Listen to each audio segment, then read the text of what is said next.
आज के टॉपिक में हम पढ़ते हैं विशेषण को। विशेषण के बारे में शॉर्ट में हम डिटेल जानते हैं, ठीक है। तो विशेषण जो होता है उसके 4 पार्ट होते हैं: गुणवाचक, परिमाणवाचक, निजवाचक, संकेतवाचक। सार्वनामिक विशेषण एक ही कहते हैं, जैसे निजवाचक है उसी को संकेतवाचक या सार्वनामिक विशेषण कहते हैं, ठीक है। उसके बाद इसका अगला पार्ट है संख्यावाचक। ये 4 विशेषण के प्रकार होते हैं, जिसमें से गुणवाचक जो होता है उसमें जैसे किसी की अच्छाइयाँ, बुराइयाँ, गुण, दोष आदि के बारे में हमें जानकारी मिलती है, जैसे कि वह लंबा है, छोटा है, बुरा है, अच्छा है, ऐसी जानकारी हमें गुणवाचक विशेषण के अंतर्गत मिलती हैं। कोई कलर हो गया, ये सब गुणवाचक के अंतर्गत देखते हैं। उसके बाद आता है परिमाणवाचक। तो परिमाणवाचक जो होता है उसमें 2 प्रकार होते हैं: निश्चित परिमाणवाचक, अनिश्चित परिमाणवाचक। तो निश्चित परिमाणवाचक के अंतर्गत जैसे कि 5 लीटर, 100 ग्राम, सेर भर, 2 तोला, 2 गज, ये सब आते हैं। और अनिश्चित परिमाणवाचक के अंतर्गत थोड़ा, बहुत सारा, कुछ, अंशतः, यानी कि जिसका हम परिमाण हो लेकिन अनिश्चित हो, जिसका हम एक रियल वैल्यू ना बता सके। जैसे निश्चित में होता है कि फिक्स है 5 लीटर तो फिक्स है, 100 ग्राम ये भी फिक्स है। लेकिन अनिश्चित में थोड़ा, अब थोड़े में कितना ये आप निश्चित नहीं कर सकते ना, तो इसलिए अनिश्चित परिमाणवाचक होता है।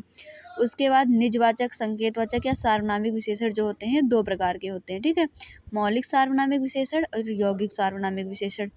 उसके बाद आता है 4 नंबर पर संख्यावाचक। जो संख्यावाचक होते हैं वो 2 प्रकार के होते हैं, पहले अनिश्चित संख्यावाचक, फिर निश्चित संख्यावाचक। जो अनिश्चित संख्यावाचक है उसमें जैसे कि कई, लाखों, कितने, अनेक, इनकी कोई निश्चित संख्या नहीं होती, इसीलिए अनिश्चित संख्यावाचक कहलाते हैं।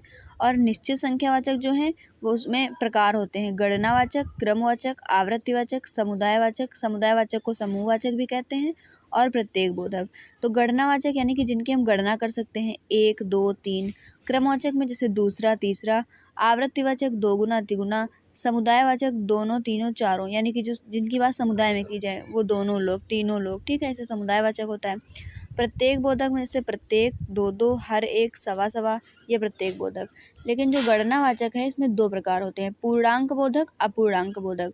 तो जो पूर्णांक बोधक है उसमें 1, 4, 100, 1000 आते हैं। अपूर्णांक बोधक जैसे पाव, सवा, आधा, ये अपूर्णांक होते हैं, यानी जिनका निश्चित पूर्णांक नहीं होता है, तो ठीक है। तो विशेषण के बारे में हमने शॉर्ट में पढ़ लिया है। ऐसे ही आप हमारे नोट्स के माध्यम से अपना रिवीजन करते रहिए। Thank you.